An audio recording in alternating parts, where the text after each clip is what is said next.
বন্ধুরা, তোমরা সবাই কেমন আছো? আশা করি তোমরা সবাই ভালো আছো।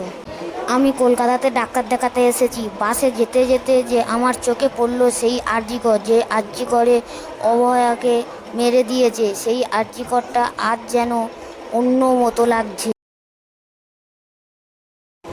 এই আরজিকরে সকাল থেকে সন্ধ্যায় রুগীর জন্য যেতে পারতো না, গাড়িগুলো জামে পড়তো। আজ পুরোটাই ফাঁকা, পুরো ফাঁকা রোড, পুরো ফাঁকা আরজিকর। এ যেন অন্য রূপ দেখছি আরজিকর হাসপাতালটাকে। আর এখানেই প্রচুর পুলিশ প্রোটেকশন দেয়া আছে, বড় বড় পুলিশের গাড়ি এখানে আছে। দেখুন বন্ধুরা, কত পুলিশ প্রোটেকশন দেয়া আছে এই হাসপাতালটাকে নিরাপত্তা দেওয়ার জন্য। আগে কোনো দিনই এরকম আরজিকর আমি দেখিনি যে এই হাসপাতালটা আজ এরকমই হবে। রুগীর ভিড়েতে গাড়ি দাঁড়িয়ে যেত সকাল থেকে সন্ধ্যা।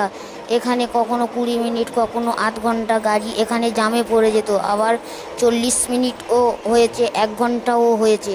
এতটাই রুগীর ভিড় থাকে, কিন্তু আজ পুরো স্তব্ধ রাজপথ।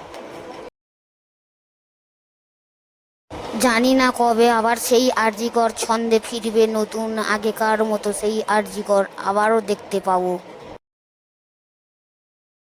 আমি চাই অভয়া যেন বিচার পায়, আমার এইটুকু চাওয়া।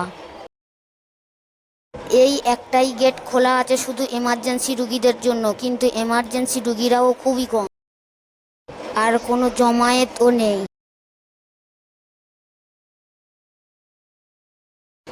আরজিকরের আন্ডারে যে থানাটা পড়ে, এটাই হলো সেই থানা, তালা থানা। বন্ধুরা, ভিডিওটা কেমন লাগলো আমাকে জানাবেন, লাইক শেয়ার ও কমেন্ট করবেন। আর অভয়া যেন সুবিচার পায়, এটুকু চাই, এটুকু চাই।